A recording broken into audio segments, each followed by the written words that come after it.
What is going on, guys? Jimmy P Talks Movies, Episode 5. Today we're talking all things great about Italian horror. Now, I'm not just talking any Italian horror. We're going to be talking about some Italian horror flicks and some Italian horror directors that were active from, let's say, 1978 to 1990. I've got a couple of movies I'm going to show you. I got a couple of directors I want to talk about. We'll talk about some movies I don't have that I need to add to my collection, and we'll talk about some terrible ones. Anyways, let's get right into it. Italian horror.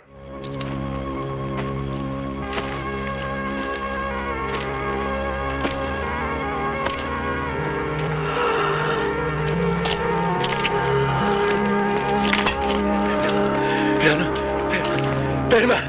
No! Io sono... No! No!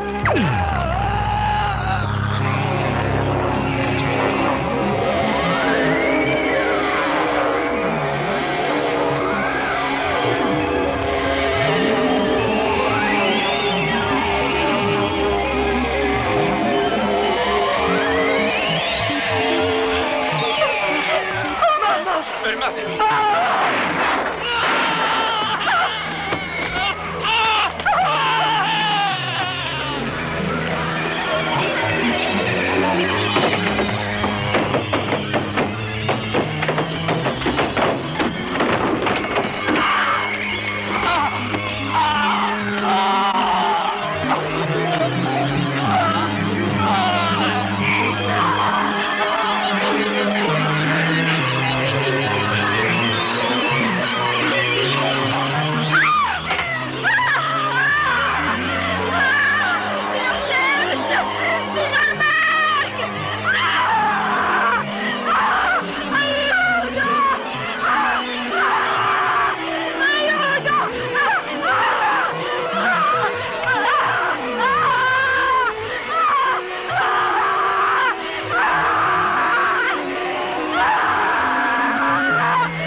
So let's talk a little bit about some of my thoughts about what I think about Italian horror and why it's so important to the genre and why you should check this stuff out.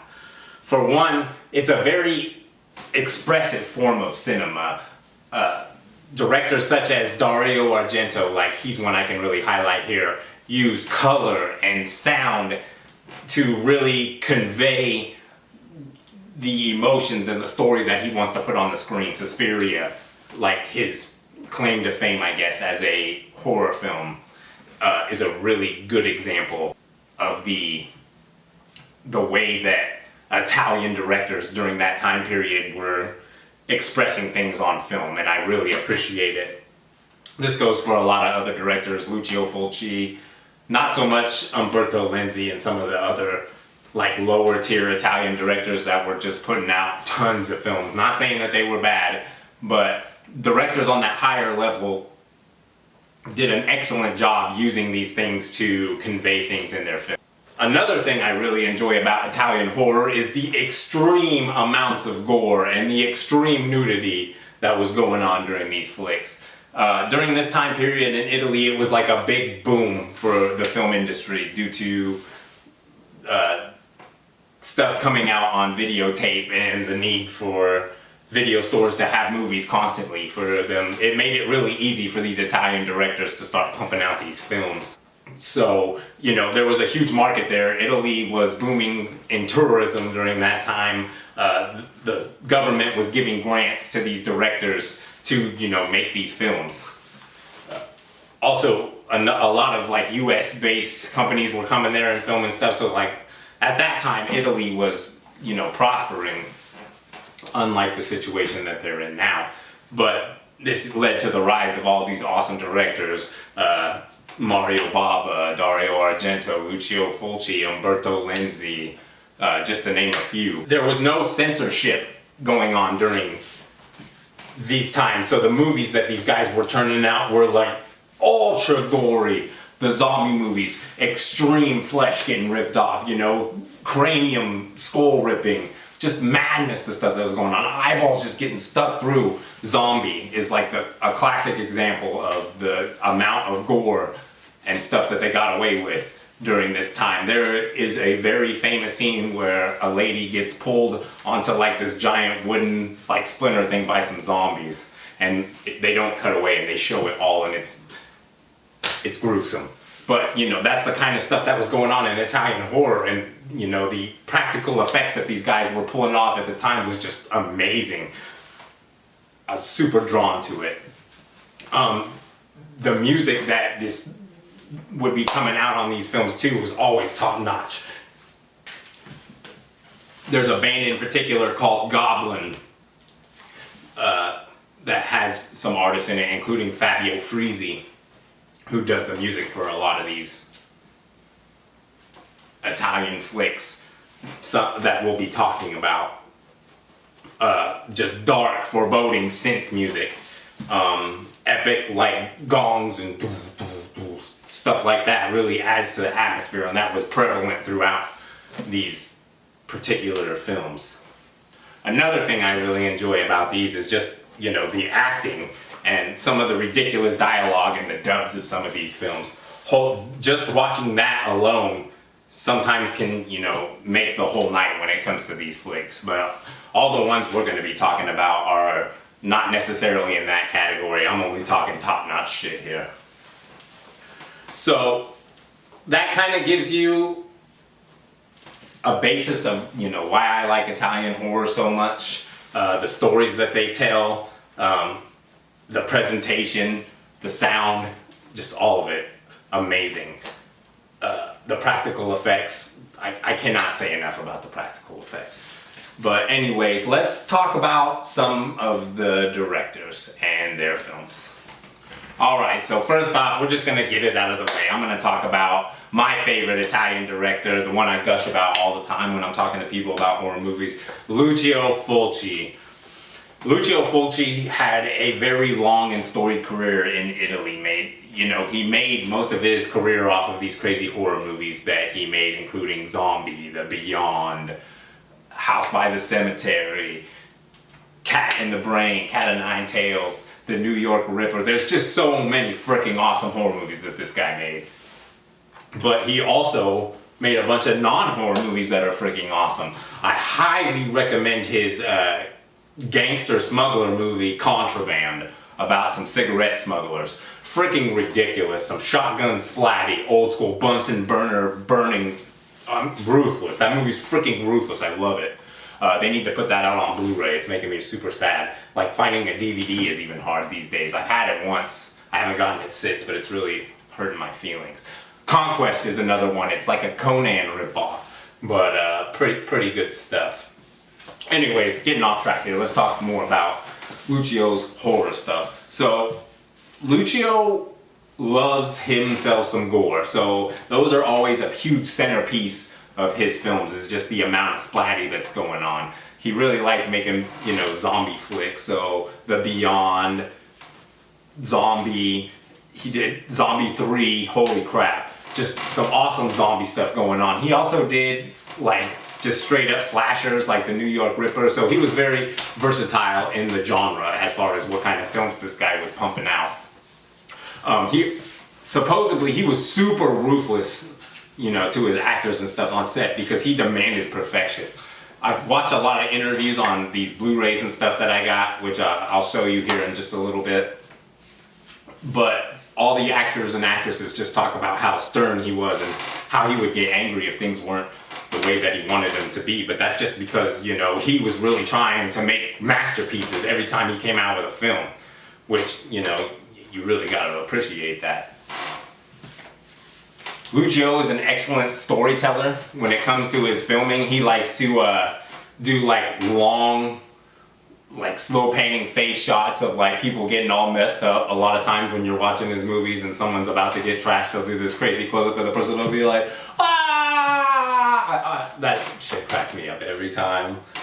But there's a lot of that stuff going on. Animal attacks are prevalent in this guy's films. Like I said, his zombie films are like no other. Supreme gore, great stories. He always like, I mean, this guy made Cat in the Brain, which is pretty much a movie about himself and like him daydreaming about killing the actors on his set, and then the actors start dying on the set, and then you don't know if it's him doing it or if he's just imagining it and it's somebody else. Freaking ridiculous how deep this guy got on his movies. Cat in the Brain is freaking nuts. I highly recommend that one. That just is a great way to see the kind of guy that Lucio was and like his thoughts when making films and things of that nature. It was freaking fantastic. And that's just the kind of filmmaker that he was. So I highly recommend Lucio Fulci if you're gonna like dive into some Italian horror and you don't know much about it. Zombie, of course, being my #1 pick of his, although The Beyond is right up there. Both of those freaking flicks are absolutely insane. And I think is the pinnacle of what Italian horror brings to the table, especially The Beyond. Definitely those two of Lucio's are like the top notch of horror. House by the Cemetery, though, is actually really good as well, but the story gets a little bit convoluted towards the end, so I tend to put that one down a little bit lower than Lucio's others. Cat in the Brain, freaking fantastic. The New York Ripper is really, really good. Just so much stuff about Lucio I could go on about. At the end of this video, I'll put on some trailers for you guys of some of these zombie and The Beyond will be included. But definitely check out Lucio Fulci. His movies are definitely my favorite of Italian horror, and if you're a super gore hound and you like crazy stories with a lot of ambience and atmosphere, check him out. So here's my Italian horror collection, Blu-rays, 1 DVD, which I need to replace. That Zombie 3 is freaking awesome. I don't know why I don't have it on Blu-ray yet.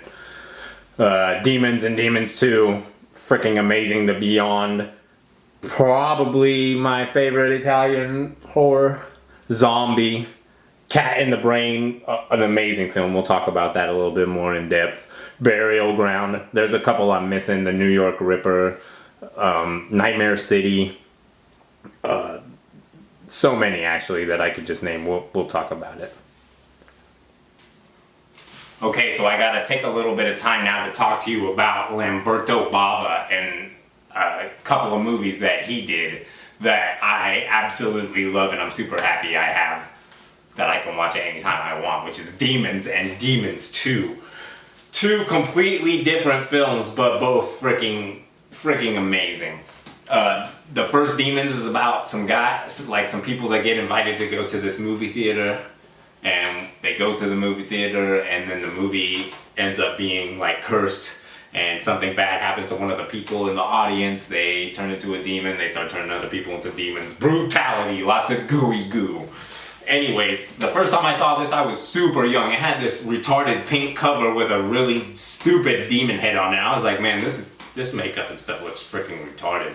And I always skipped it for the longest time. But you know, a lot of times you get to that point where you've seen everything and then you start going to the stuff that you would skip over. It's crazy how often that you do that and then you find that it's really awesome. This happened to be the case with Demons. That makeup that they showed you on that cover does this movie no freaking justice.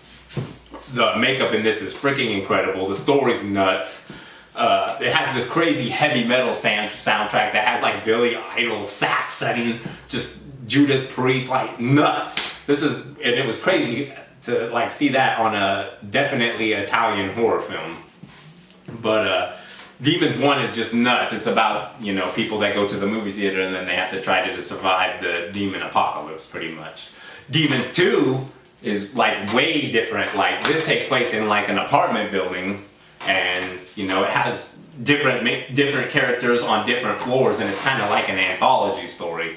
But you know, it has the same demons and the same crazy stuff that makes the demons coming out through the television, and you know, media is bad and creates demons. Freaking ridiculous though. Like they up the gore factor, they up the goop. Obviously, the success of the first one gave them a little bit more money to do some more effects and some stuff, and it really shows.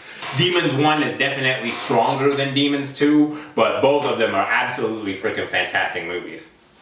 Now, unfortunately, Lamberto Bava hasn't done anything else of like major that I can talk to you guys about, but Demons 1 and Demons 2 are super important to me in the Italian horror, you know, genre, and they are top-notch horror films that any gorehound should not miss. Alright, now we're gonna switch it up a little bit and we're gonna talk about a female director, Andrea Bianchi. I hope I'm pronouncing that right. She did tons of giallo-style exploitation slashers for, you know, the genre. My favorite being Burial Ground, which is this real sleazy, trashy zombie film that's full of boobs and super gory, just, oh man, and it's just ruthless and nasty with the kills. And most of the characters are just unlikable, and they're just getting brutally murdered, and it's pretty awesome. That movie's freaking ridiculous. She also did Strip Nude for Your Killer, which is a pretty awesome slasher movie that's just now starting to get a revival. I've seen that there's a Blu-ray copy of that coming out. I'm definitely gonna have to check it out. But this female made at least 15 of these slasher zombies flicks, you know, so women were definitely empowered during this time and were also contributing awesome things to the genre. Frickin' Burial Ground is, you know, like the epitome of awesome trash horror. Now, I can't really do a video like this without talking about Dario Argento. He's kind of like the godfather of all this. He was like the lifeline between American cinema and Italian cinema when he worked with George Romero and put out his own cut with different scenes and stuff of Dawn of the Dead. If you haven't seen that cut, it's kind of different. It has a lot of extra stuff in it, and then there's some other stuff that's taken out. It makes for a pretty interesting watch. I can highly recommend that. Anyway, besides that, to be honest, I'm not a big fan of Dario Argento's, and I know that sounds pretty crazy. Now, I will talk about some stuff that I do like of his, but it was for American audiences when I'm talking about the Masters of Horror series, Jennifer and Peltz. Now, these two stories were absolutely freaking magnificent, and you know, with that hour time frame, you know, it was the mini movies that these were really tight and had great stories and great actors in it. I highly recommend checking those out. But I didn't like Tenebrae. I've watched that one. I haven't seen Suspiria. I've heard good and bad things about it. I haven't decided whether that's something that I'm ever gonna check out, because like I said, I heard it's just like a big light show and like a bunch of crazy sounds and some gore. So I don't know if that's for me. But Dario is very important to the Italian genre for like all the stuff that he's done. You know, he's the one that brought Goblin to the like forefront for Italian horror and stuff like that. So I don't have too much to say about him, except for I enjoyed his Masters of Horror, Jennifer and Peltz. Peltz especially. I enjoy that he helped with Dawn of the Dead. You know, getting that more exposure and putting out another cut of that. But other than that, You know, Dario's kind of low on that list, although I do recognize his importance. If you guys like Dario, and if there's like some kind of crazy movie I should check out that I haven't seen yet, do let me know. Oh, I have seen The Card Player. That movie was actually not too bad, but that wasn't really like a horror. That kind of seemed more like a murder mystery to me. But yeah, let me know what you think. If there's some Dario that I haven't checked out that I should, or do you agree with me about Dario? And finally, I want to talk a little bit about my boy Umberto Lenzi. Umberto Lenzi's made tons of flicks. As a matter of fact, I think he was making flicks into the early 2000s. Don't quote me into that. He might even still be making flicks now. But he is most known for his controversial cannibal found footage mashup, Cannibal Ferox, which is an amazing flick and I think is the pinnacle of cannibal horror, I guess, like jungle cannibal horror.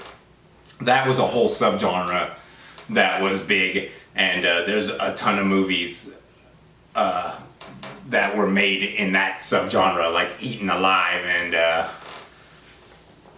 you know, white woman in the temple of the mountain god, and there's tons. Anyway, Cannibal Ferox is the most brutal and the most like realistic, and the found footage aspect of it is pretty ridiculous. And you know, I warn you, if you go and check out Cannibal Ferox, that there are some scenes of animals getting destroyed and it's not fake, it's actual real footage. So beware of that, I'm just warning you. But it's a very visceral film and I enjoyed it very much. Also, he did this crazy action horror movie called Nightmare City, and it's just like crazy mutants and these like guys with machine guns trying to fight off the mutants. It's nuts. It's like an action zombie horror with MAC-10s is the best way I could describe it. This has a bunch of other like Umberto Lenzi's style of film is like very fast paced, quick action scenes, lots of gore and guns blasting, heated dialogue. I really should check out a lot more of his films because I have very limited knowledge besides Cannibal Ferox and Nightmare City, to be honest. But those films I can highly recommend and just add to the overall landscape of the greatness of Italian horror during that time period. Well, alright. Thanks for joining me for Jimmy P Talks Movies episode number 5, talking about Italian horror. If you stuck around to the end of the video, stay tuned after this for a couple more of my favorite trailers. As always, if you like the content we're putting out here, feel free to drop a like, comment, share, subscribe, LSS. We love that stuff around here. Anyways, until next time, I'm Jimmy P for Ride Peach Productions, and I'll see you later.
Eliza, aren't you?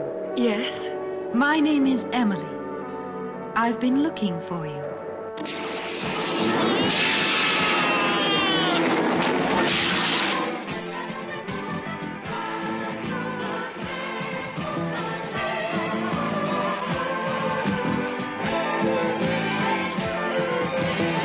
Go back to where you came from and hurry.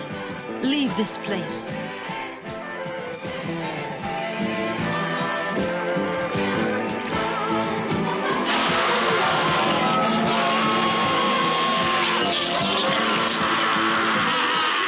"60 years ago, everybody in this hotel disappeared. Every last person.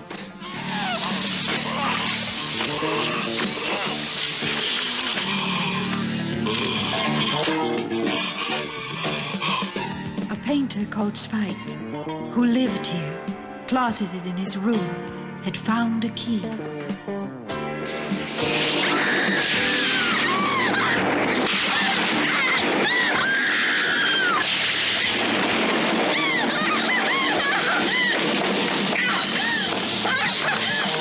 Tell me, with all those accidents, you think you'll give it up now?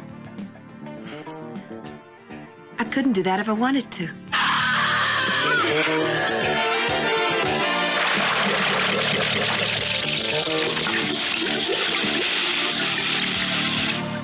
Well, I won't give in.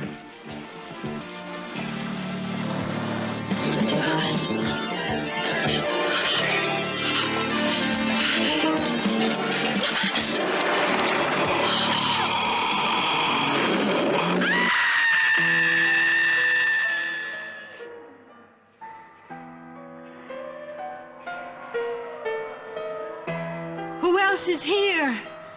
There's nobody here. I can feel a presence. Somebody else is in here. Oh, some weird story that Emily told me about room 36. Emily? Who's Emily? The blind girl that lives in the old house by the crossroads.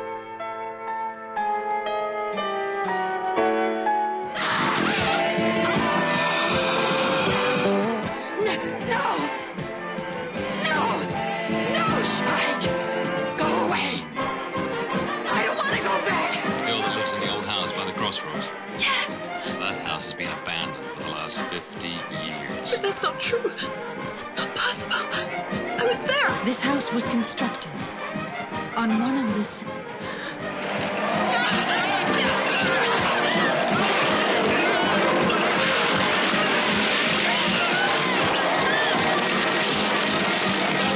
Woe be unto him who opens one of the 7 gateways to hell, because through that gateway, evil will invade the world.